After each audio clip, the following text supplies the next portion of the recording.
যদি খুব হেলদি কিছু একটা খেতে ইচ্ছে করে সঙ্গে মুখরোচক, তাহলে এটা আপনার জন্য। সকালের ব্রেকফাস্ট হোক বা সন্ধ্যের টিফিন, জমে যাবে কিন্তু। 2 কাপ চিড়ে ভালো করে ধুয়ে জল ঝরিয়ে নিয়েছি। চিড়েটাকে ভিজতে দিয়েছি কমপক্ষে 10 থেকে 15 মিনিট, তাতেই ভিজে গেছে, ভিজে নরমও হয়ে গেছে। এবার শুকনো শুকনো হয়ে গেছে, জলটা শুষে নিয়ে চিড়েটা। এবার দিয়ে দিয়েছি ওর মধ্যে 1.5 চামচ মতো চিনি, পরিমাণ মতো লবণ, 1 চামচ মতো কাসুরি মেথি আর 1/2 চামচ মতো জোয়ান। এই জোয়ান আর কাসুরি মেথি দুটোই কিন্তু হাতের সাহায্যে ক্রাশ করে নিয়েছি। আর ভাজা মশলা দিয়ে দিয়েছি 1.5 চামচ মতো। এবার এটাকে চিড়ের সঙ্গে খুব ভালো করে মিক্স করতে হবে, খুব ভালো করে, যেন চিড়েটা অনেকটাই মেখে আসে আর কি, একসঙ্গে হয়ে যায়। আপনারা দেখুন আমি হাতের তালু দিয়ে ডেবে ডেবে চিড়াটাকে মাখছি।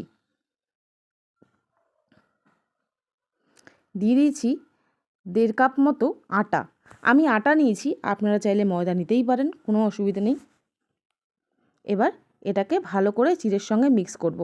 আর তারপরে একটু একটু জল দিয়ে মেখে নেব, যেরকম প্রয়োজন পড়বে সেরকম জল, কারণ চিড়েতে আমাদের খুব একটা জল ছিল না, যেটুকু জল রেখেছিলাম সেটুকু শুষে নিয়েছে। এবার মাখা ডোটা খুব বেশি হার্ড করেও মাখবো না, খুব সফট করেও না। এবার 10 মিনিট মতো ঢেকে রেখে, 10 মিনিটের বেশি অবশ্যই রাখবেন না, কারণ তাতে চিড়েটা একদম ডোটা নরম হয়ে যাবে, তখন আপনাদের বেলতে খুব কষ্ট হবে। এটা আটা দিয়েই বেলতে হবে।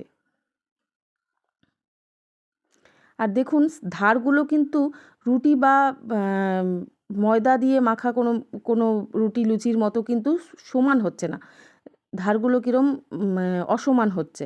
আপনারা চাইলে একটা বড় বাটি, গোল বাটি বসিয়ে কেটেও নিতে পারেন, কিন্তু আমার সেটা প্রয়োজন মনে হয়নি।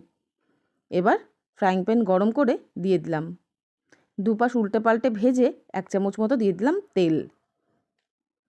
মিডিয়াম আঁচে এটা ভাজতে হবে। ভীষণ টেস্টি হয় খেতে, আমাদের বাড়িতে এটা প্রায়ই হয়। আর এটা খাবার জন্য কোনো তরকারির প্রয়োজন হয় না, হয় একটু আচার, না হলে বাদামের চাটনি, ব্যাস আর কিচ্ছু লাগে না এটার জন্যে।